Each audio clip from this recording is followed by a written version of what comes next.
Praise the Lord. Hallelujah. പ്രിയ സഹോദരങ്ങളെ, വീണ്ടും ഒരു വ്യാഴാഴ്ച നമ്മുടെ ശുശ്രൂഷകൾ, പ്രത്യേകിച്ച് ഇന്ന് വൺ ഡേ ശുശ്രൂഷയിൽ നമ്മുടെ സാമ്പത്തികമായിട്ടൊക്കെ തകർന്നടിഞ്ഞ് കുടുംബങ്ങൾക്ക് വേണ്ടിയിട്ടാണ് ഇന്ന് വൺ ഡേ ശുശ്രൂഷയിൽ പ്രാർത്ഥിക്കുന്നത്. അതുപോലെ പിന്നെ ഈവനിങ്ങിൽ ഇന്ന് താമസിച്ചുള്ള ധ്യാന ശുശ്രൂഷകൾ ആരംഭിക്കുകയാണെന്ന കാര്യം അറിയാമല്ലോ, നിങ്ങളുടെ പ്രാർത്ഥനയിൽ ഓർക്കുന്ന അറിയാം കേട്ടോ. അപ്പോൾ ഇന്ന് തുടങ്ങി വീണ്ടും നമ്മൾ ഞായറാഴ്ച വരെ ഒരു മൽപ്പിടുത്തമാണ്. യാക്കോബിൻ്റെ മൽപ്പിടുത്തം പോലെ ശക്തമായൊരു മൽപ്പിടുത്തത്തിൻ്റെ നാളുകളാണ്. നിങ്ങളുടെ പ്രാർത്ഥന പ്രത്യേകമായിട്ട് അപേക്ഷിക്കുകയാണ് കേട്ടോ. പിന്നെ ഇന്ന് നമ്മൾ ധ്യാനിക്കുന്നത് അത് സങ്കീർത്തന പുസ്തകം 46:10. അവിടെ വചനം വെളിപ്പെടുന്നത് എങ്ങനെയാണ്?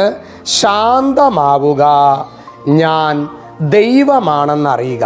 ചിലപ്പോഴൊക്കെ പ്രിയ സഹോദരങ്ങളെ, നമ്മുടെ ജീവിതത്തിൽ ഒന്നിനു പുറകെ ഒന്നായി പ്രതികൂലങ്ങൾ, ദുരിതങ്ങൾ, ദുരന്തങ്ങൾ, രോഗങ്ങൾ, കഷ്ടനഷ്ടങ്ങൾ, ഇങ്ങനെ ഒന്നിനു പുറകെ ഒന്നായിട്ടൊക്കെ വരുമ്പോൾ നമ്മൾ ഭയങ്കരമായിട്ട് അസ്വസ്ഥപ്പെടും. അങ്ങനെയുള്ള ഒരവസ്ഥയിൽ, അങ്ങനെ ഒരു ആത്മാവിൻ്റെ ഒരു വികാരവും പേര് നിൽക്കുന്ന ഒരു വ്യക്തിയാണ്. അങ്ങനെ ഒരു അവസ്ഥയിലൂടെ കടന്നു പോകുന്ന വ്യക്തിയാണ് ഞാനെങ്കിൽ എന്നോട് തന്നെ മന്ത്രിക്കുക, ശാന്തമാവുക, ഞാൻ ദൈവമാണെന്നറിയുക.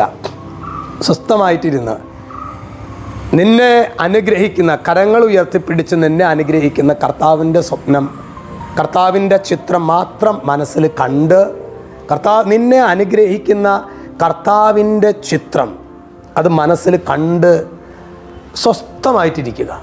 കർത്താവിൻ്റെ അത്ഭുതകരമായ സാന്നിധ്യം നിൻ്റെ പ്രതികൂലങ്ങളിൽ നിന്നെ ബലപ്പെടുത്തട്ടെ. ഈശോ നമ്മെല്ലാവരെയും സമൃദ്ധമായി അനുഗ്രഹിക്കട്ടെ. വിശുദ്ധായ യേശു ക്രിസ്തുവിൻ്റെ നാമത്തിൽ, വചനത്തിൻ്റെ അധികാരത്തിൽ, വിശുദ്ധ കുരിശിൻ്റെ അടയാളത്തിൽ മുദ്ര ചെയ്യുന്നു. എപ്പോഴും എപ്പോഴും എന്നേക്കും. ആമേൻ.